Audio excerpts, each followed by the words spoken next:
my God, my nipples got hard. Wow. I'm really hoping I can keep my fucking thoughts together. I started intermittent fasting this week.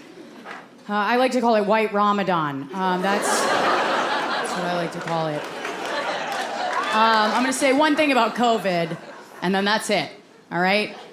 Because I've been in New York for a year, and in New York, we would get on our rooftop every night at 7 p.m. at the beginning of the pandemic, and we would clap for the healthcare heroes. That's what we would do, okay? Just jump up on our fucking fire escapes and, this'll fix it, you know? It was a nice thing. It was, for a month. And then another month went by. And then another month went by. And then everybody was dead. And we were still clapping. I was like, this is starting to feel like we're cheering for the losing team, folks.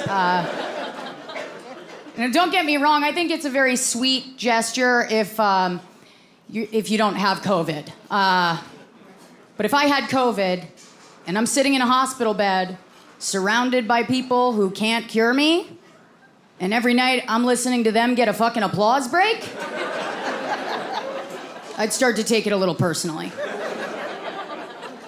I'm lying on my deathbed. I gotta FaceTime my family to say goodbye. And they start clapping for the bitch holding up my iPad. I'd be like, we're unplugging everything. I'm sorry to go for the healthcare heroes right away, but we've been sucking their dicks for so fucking long. It's like, sorry if I don't want to clap for the only people who kept their jobs.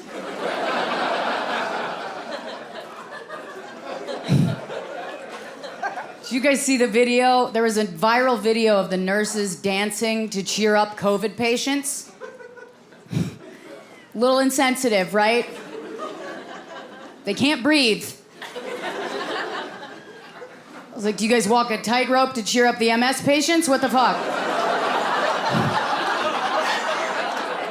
Is this look what I can do day at the hospital? I called up my sister, who's a nurse. I was like, hey, what's louder? Is it the ventilators or the sound of you guys patting yourselves on the back for your TikTok moves?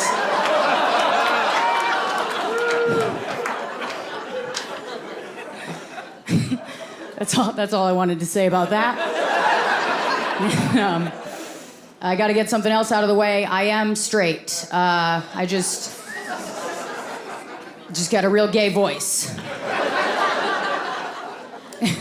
I have like a pussy-eating voice. It is real set of dyke pipes up here. I have the kind of voice where, like, if we met over the phone, you'd save the number in case you need a tire change. It's fucked up. It doesn't match my face at all. It's like, I feel like God did a rush job where he, like, put it all together, didn't press play. You know, none of it matched, and he just threw me out in the world with, like, John Goodman's voice box. And now I look like I'm in the Babysitters Club, and I open my mouth, and you're like, oh, she sucked dick on a megabus for sure.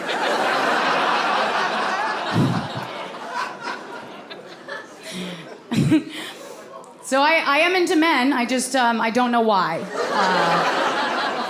I do find men fascinating, though. They're fascinating, right? Like, if you put jizz under a microscope, I'm pretty sure you could see each individual sperm giving you advice you never asked for.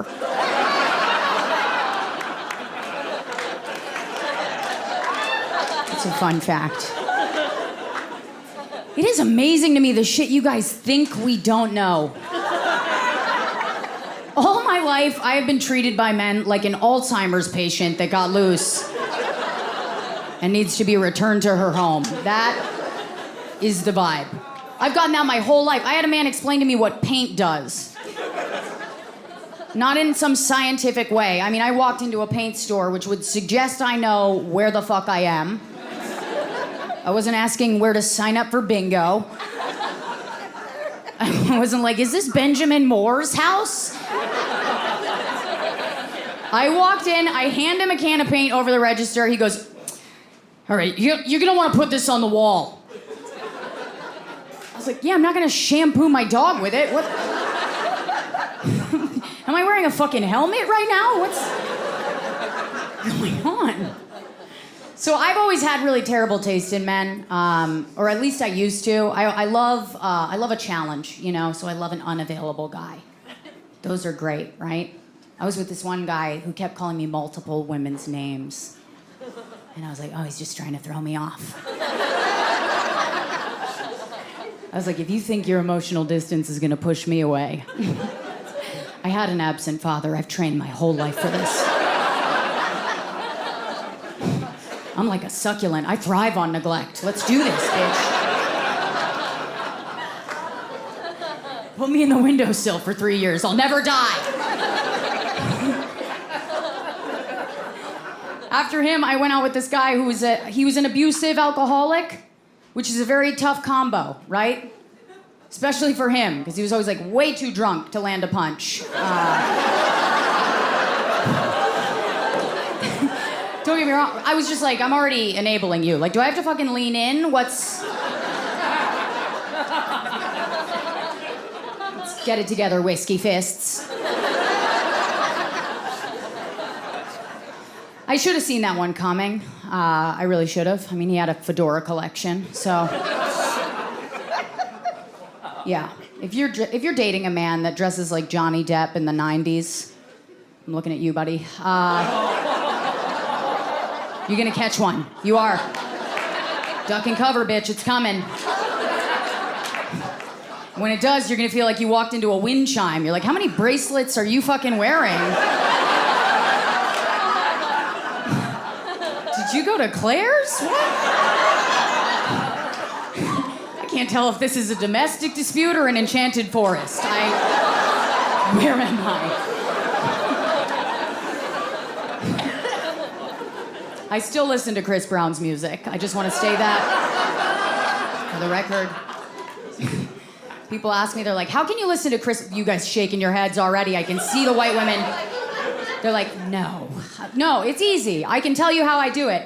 My abuser never wrote a song I could dance to. I mean, don't get me wrong, I danced, but it was really more of like a bob and weave, you know? This is a fun crowd.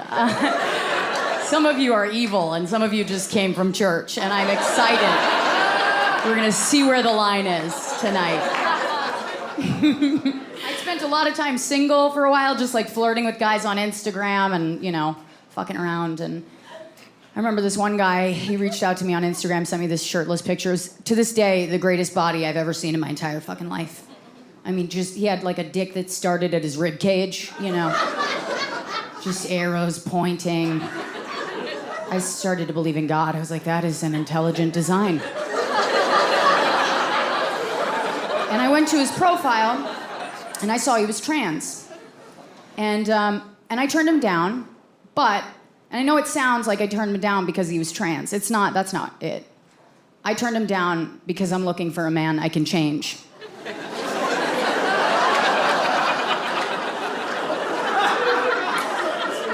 There's just not a lot left to do there, folks. I'm looking for like a fucked up fixer-upper. This is like buying a house that's already been flipped. I can't take credit for that work.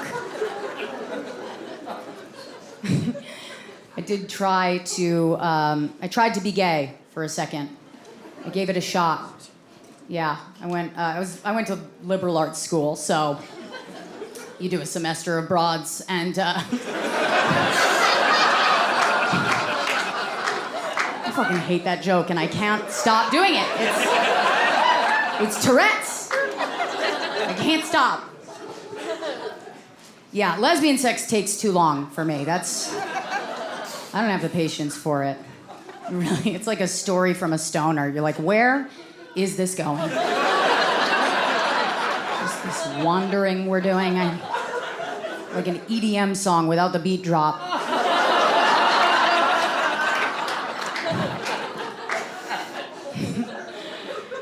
I don't know. Probably the longest relationship I've ever been in was 5 years. It's the longest I've ever been with anybody, and that was a rough breakup. Holy shit. God, I started mistaking people for my diary. You know, they'd call me up, how you doing? And just cry and sing. It was fucked up, just reading him poems and shit. The guy I was with, he had a very different reaction to the breakup. He started fucking other people right away. Which is, a lot of times when a guy starts fucking around right after you've been together, your friends will be like, he's just sad.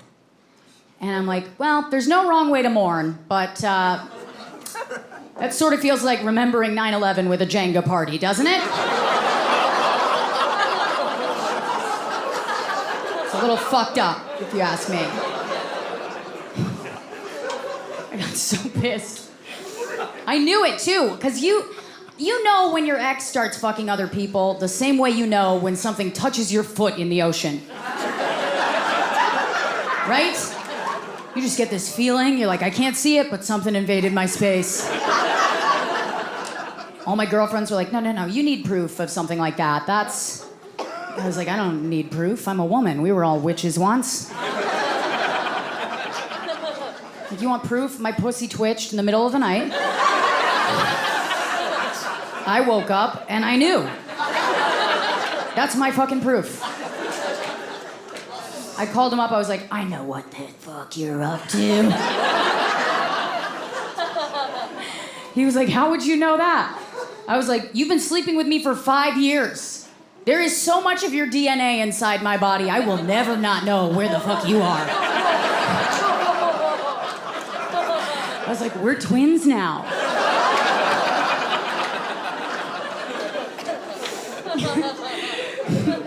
Some guys look terrified, and I want you to know that was the point. I want to scare you. Because men think that they can lie to us, when the fact is, if you sleep with us one time, your memories are imprinted in our bodies for the rest of our lives. That's just how a woman's body works. That's how intelligent our bodies are.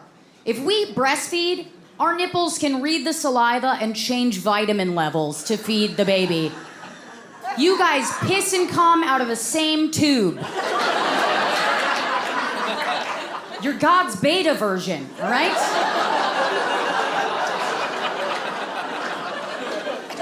I have some good news. I fell in love last year with my soulmate. Yeah, it's excruciating to admit that.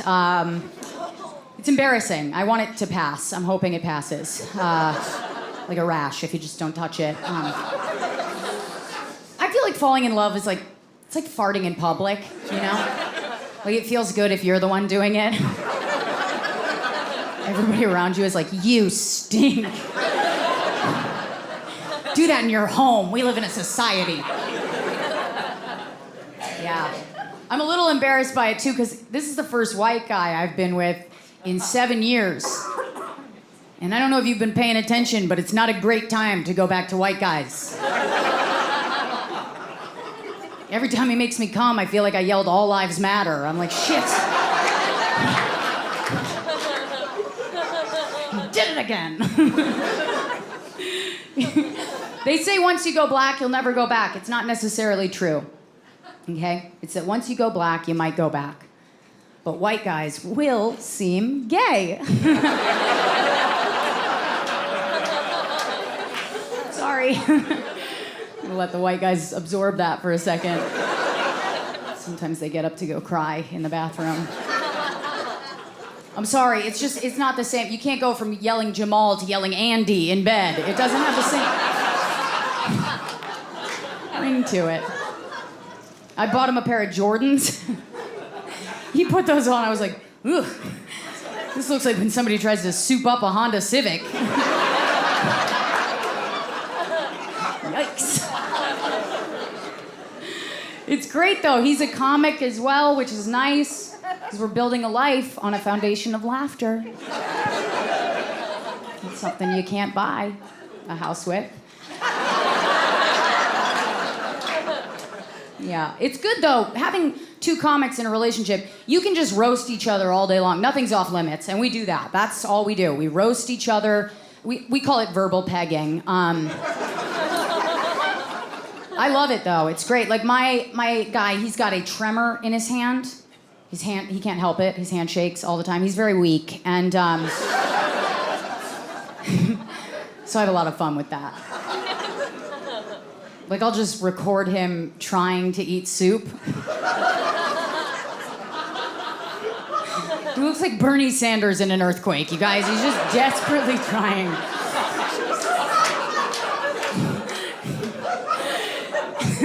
And then I'll send that to him in the middle of the day for no fucking reason. Just be like, I'm never gonna breed with you. Something sweet. And he takes it so well, he's like, I'm gonna spank you for that. I'm like, you'd miss.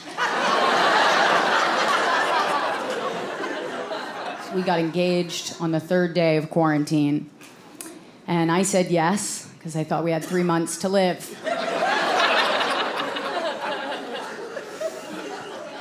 My husband and I, sexually, we're complete opposites, okay? Total opposites. I like to feel threatened in bed. And he likes a lot of face holding, eye contact. So it works.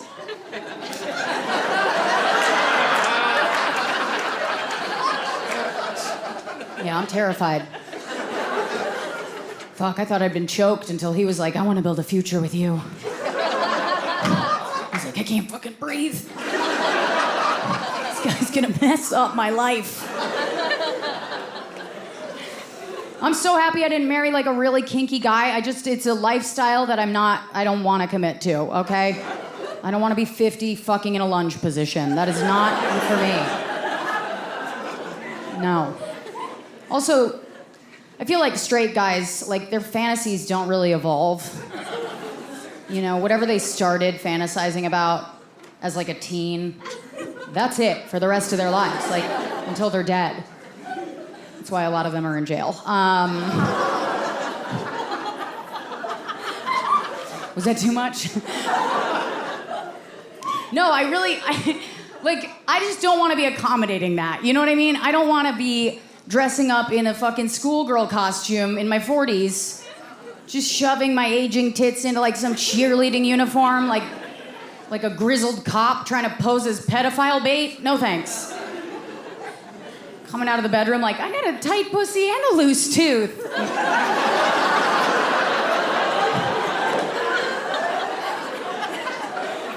You know, I'm thinking about having kids because I'm pregnant. Just kidding. I was when I wrote that joke.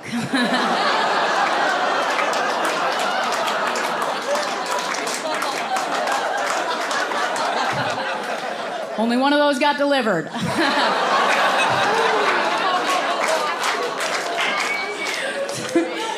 That's a fun one. I love getting people to clap for an abortion. It's my whole goal up here. You know, listen, I am pro-choice, obviously. But I do think abortion is murder. Yeah.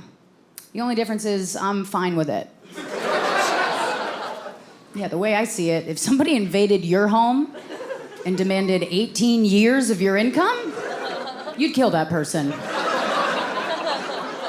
And that would be a murder in self-defense. Yeah, Republicans, that's stand your ground law, okay? I am liberal, just so you guys feel safe. And, but I also identify as liberal, but I also identify as funny. And those don't seem to go together as much anymore. It's hard, because I've traveled all over the country doing comedy and everywhere. And I've noticed that conservatives and liberals both, on either side, have no sense of humor whatsoever. It's like they have to agree with what you're saying to let themselves laugh at it. And it fucking sucks.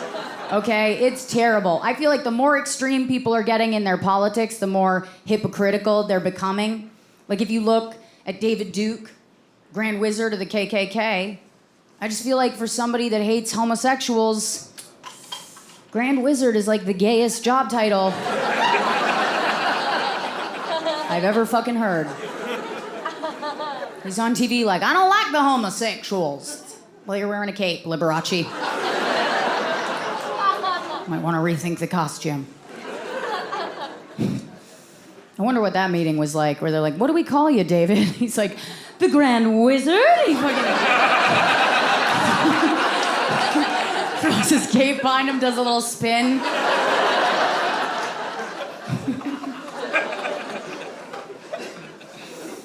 Liberals are pretty hypocritical too, though. I don't know if you guys noticed this, but we became really okay with victim blaming as long as a Republican got COVID.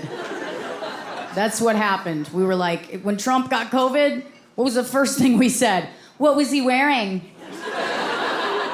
Nothing? Okay, he was asking for it. See, you guys bailed on that one. You did.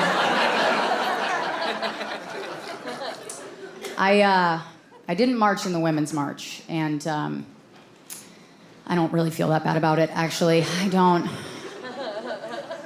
know. If Republicans are trying to control my body, I'm not going to let them control my weekend. But I think we've made a lot of progress, women, right? Last 4 years, I think we made a lot of progress. They used to give us rape whistles. Right? You just had a flashback. You went to another place in your mind. You went, oh my God. Yeah, rape whistles seems like a weird weapon, right? It's like, let the games begin!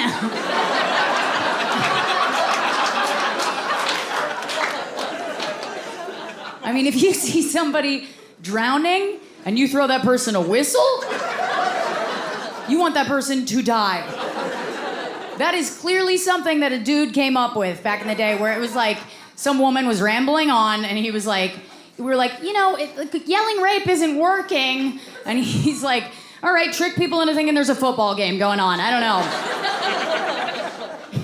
Which is ironic, because the last people you want showing up to help at a rape is a team full of college athletes.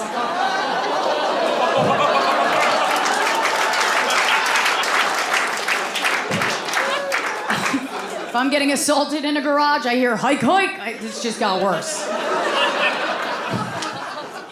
I think the only thing more demeaning than getting raped is getting raped while you're blowing a whistle. Now I'm just the world's saddest tea kettle.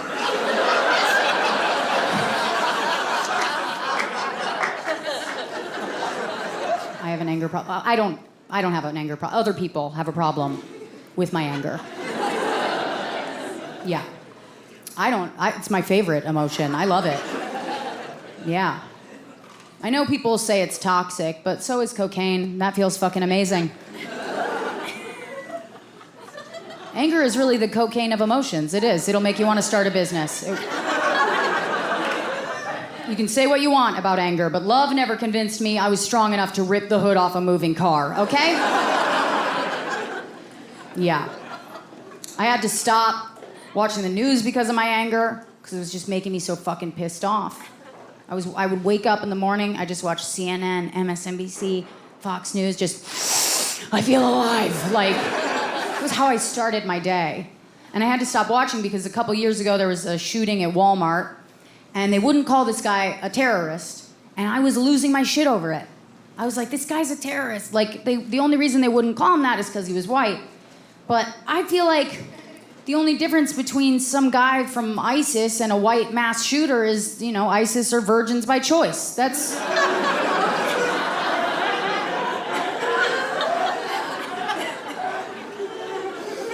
Yeah. I do think it would be hilarious, poetic justice, if some dude from ISIS did the deed, got to heaven, God opens the gates, he's like, here are your virgins. It's just 72 white guys who have shot up a Walmart. God's like, now fuck each other.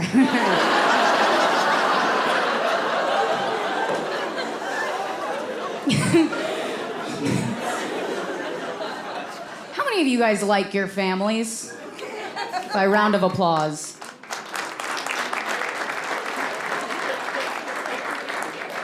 Okay, you guys were an honest crowd. There was like 4 of you that just clapped. I like that. That's good. I'm not a huge fan of my family. They're fine, but I didn't pick them. They'd be way better if I could have picked them. That's how I feel about it. I know family is considered a Christian value. But I don't understand why, because Jesus left his.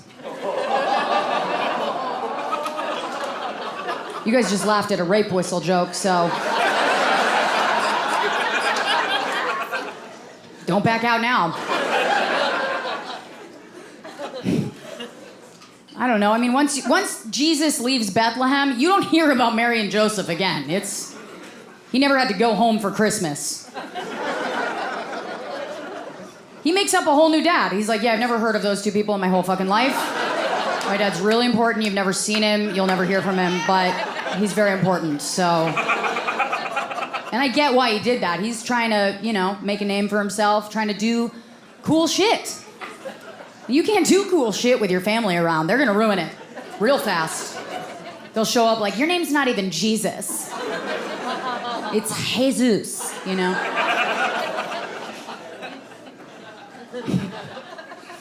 can't turn water into wine with your virgin mom there. I mean, should you be drinking right now? It's before noon. I don't like my family because it's overcrowded. Really? My parents had 5 daughters because they were trying to fix the marriage with a boy. Yeah, they're divorced. 5 daughters. I mean, nobody had the upper body strength to keep that marriage together. That's a joke that the women won't laugh at and the men are scared too. Now listen, whenever I tell people I have 4 sisters, they always react the same way. They always go, oh, your poor father. Like it's a disease. I'm like, he did it. He had 3 girls. He tried for a boy.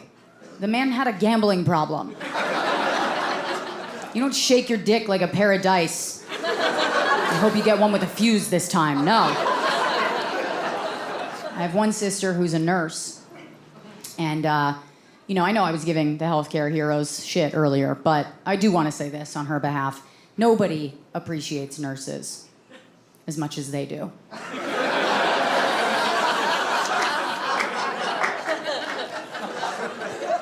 They're heroes.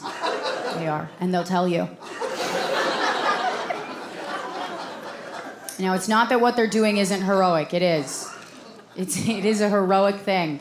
But it's a bummer to hear about. And they never shut the fuck up. Don't ever ask a nurse how her day went.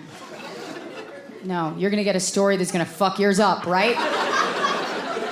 It will. I called my sister, hey, how's your day? It was pretty rough. Like, surprise. I took the bait, I was like, what happened? She goes, I had to pull the plug on my favorite patient.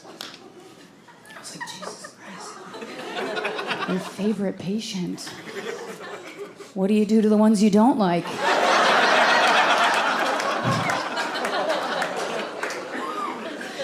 She hated that. She was so mad. Not everything has to be a fucking joke, Rosie. And I was like, no, you set it up. I feel like I knocked it out of the park.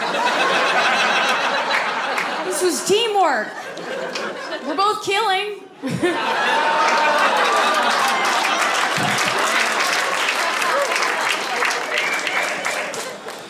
Yeah. We've been through a lot of shit together. A lot of shit. I have one sister that passed away. And she passed away a long time ago, 18 years ago. So I want everybody to know everyone's okay in the family, especially her.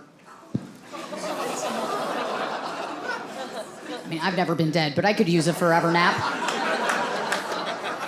I'm fucking tired. And I've never heard her complain about it, so no news is good news. Anyways, she is the sister I get along best with. She's a good listener.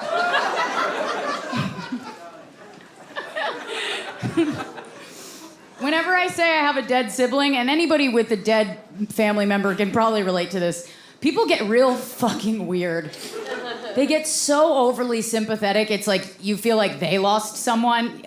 I don't know if this has happened to you, but whenever I say I have a dead sibling, they go, how did she die?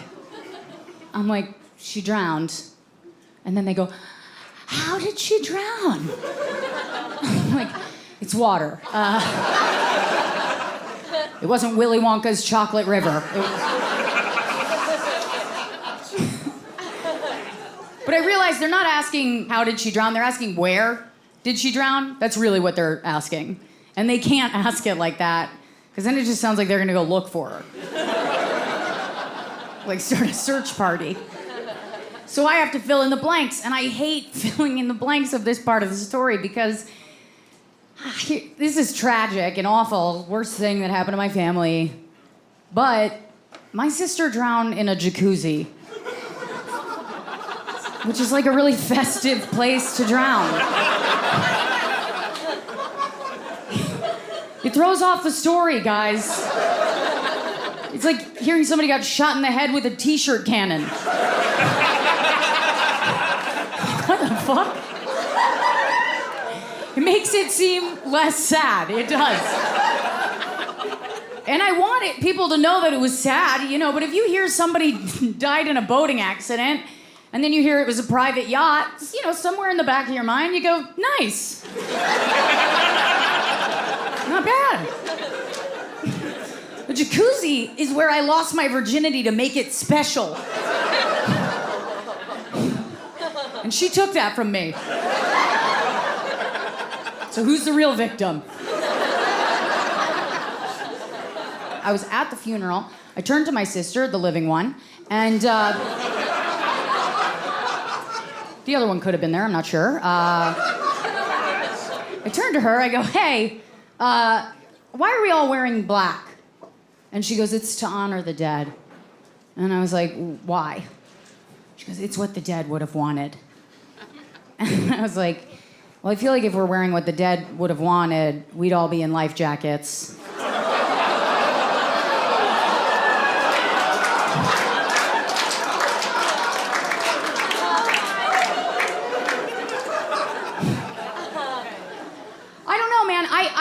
I have a dark sense of humor, you know, and you seem like a good guy with like a good heart. And you know what they say about good people? They have the best senses of humor.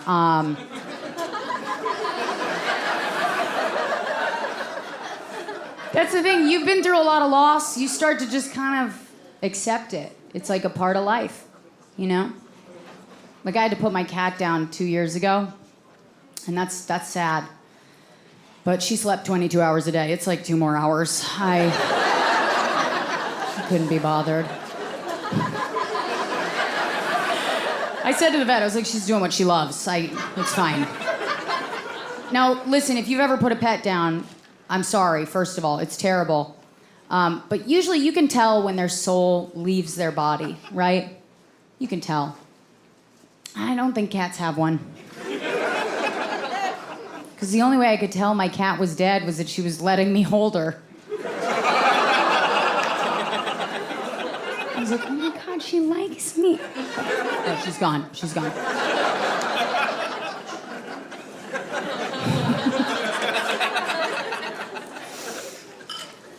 I'm more of a dog person than a cat person. Yeah, that's correct. I think dogs are better than people, too. You know? They're the only beings that are grateful enough to look at a pile of vomit and go, there's still food in there. I can make this work. My dogs are the best. I mean, I've lost a dog before, where like right after my cat died, it was like a year later, my dog died. And I gotta tell you something, I would have snapped my cat's neck to save my dog.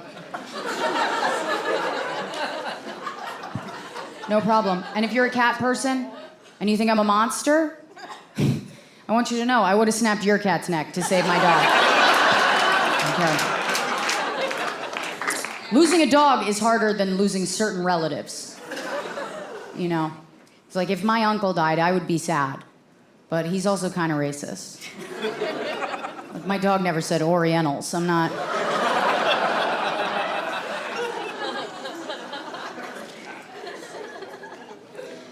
My dogs, I got 2 dogs now, and they love me so much. It's like, dogs will love you like you're a god.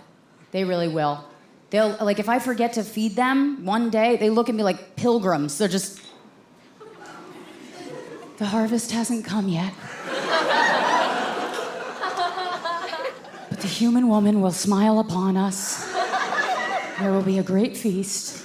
We fucking hope. I have 2 dogs. One that I got in quarantine, who ruined my sex life for at least 3 weeks. she would just scream human screams in the other room. Yeah, it was good practice for having kids, because now I know if I want to fuck my husband, I have to lock him in a cage. But she's great. She's like a 10-pound mixed breed whore. That's what she is. She's just a whore. I take her to the dog park. She like pounces in there. She'll let a pit bull climb on top, and then she'll look back at it. It's fucked up. She takes all of her pictures with her tongue hanging out. People can see what that mouth do. Those are her words, not mine. People go, what breed is she? I'm like, she's a North American dick hound. That's what she is. My other dog, he's sweet. He's like a little 40-pound, just idiot. Just a sweet idiot, you know? Just, they're the best. He's just a border collie. His name's Charlie. And, yeah, and Charlie loves me so much. I mean, he loves me like he got separation anxiety over the pandemic, which means that when I leave, he tries to eat through the wall to get to me. I have never loved anything so much in my life, where if they locked me in a room, I would try to eat my way back to them. Every time I leave the house, he's just Shawshanking his way, teeth first, back into my arms. I took him to the vet. I was like, what the fuck do I do? Vet was like, we gotta get him canine Xanax. And I'm a white lady, so I was like, sign me up. Let's do it. You might think it's ridiculous to give your dog Xanax. No, it works, right? Yeah, I took one of those. I'm not worried about him anymore. He's chill to me now. No, I don't take his Xanax. Not because I wouldn't, but because I'm in recovery. This town has no idea what recovery means. I just realized that. You guys were like, what's that? Nashville's like, yeah, we drink at the gym. I'm 13 years sober. Don't clap, because I'll relapse. It's too much. Don't do it. I don't recommend it. If you got a drinking problem, work it out. Just make it happen. I don't know. Because this isn't worth it. This is like raw dogging the world emotionally. If I wake up in a mood, that's my day. That's it, folks. Just gotta hunker down and wait for that to pass like a herpes outbreak. It is. And the worst part about it is, as an adult, you kind of get to this point where you realize every gathering, every birthday, holiday, it's all an excuse to get drunk, right? And as an alcoholic, I know in my heart that I'd be better at it than everybody. So I have to sit there like a benched professional athlete. Like, I'm just here for the love of the game.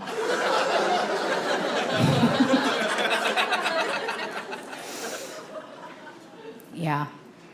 13 years into sobriety, I still think like an alcoholic and an addict. I still have like an addict's mindset. Like when I heard there was an opioid crisis, I just thought we were running out of heroin. I was like, oh fuck, we gotta make more. This is bad. We're all gonna get robbed. All our weird cousins are gonna come home soon.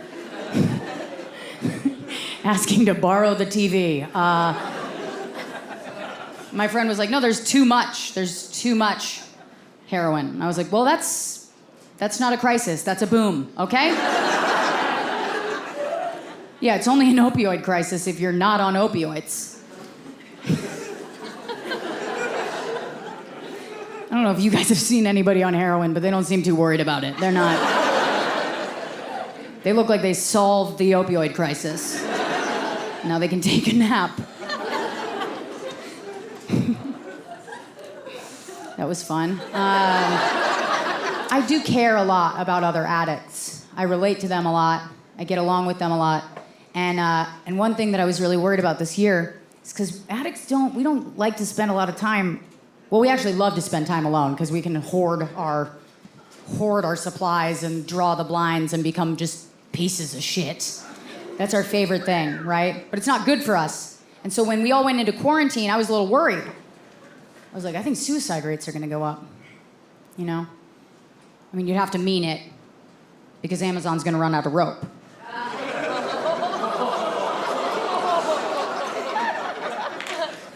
I'm not saying suicide's funny. I'm just saying it's kind of hilarious to want to kill yourself and have to wait 3 weeks for the rope to arrive. It's like, man, if this rope doesn't get here, I'm gonna fucking kill myself.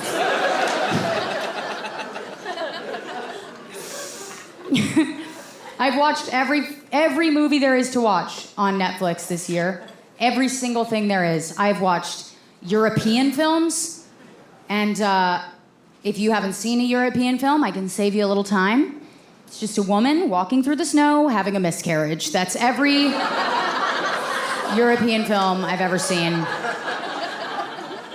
My husband likes to watch them. I don't know why, because he can feel cultured and go to a party and ruin a conversation. I have no idea what the appeal is, but I started watching documentaries as well. I think we all can get on board with murder documentaries, right?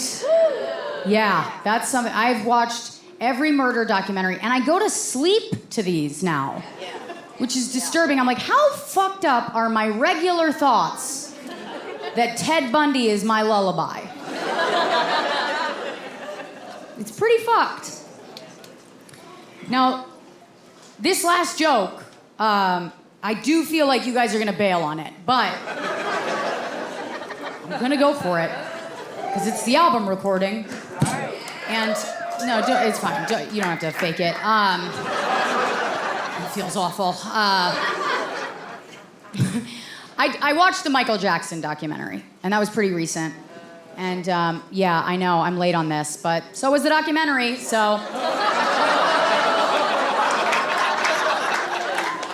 I think we can all agree it was a little past its due date. I watched that shit, and I watched it with my sister. She goes, we can't listen to his music anymore. And I go, well, why not? She goes, if you listen to his music now, you're putting money in the hands of a pedophile. And I go, well, he's dead, so he doesn't have hands. And you're a nurse, so you should know that. I was like, even if he was alive and I was giving him money, it's not like it takes a ton of money to wine and dine a kid.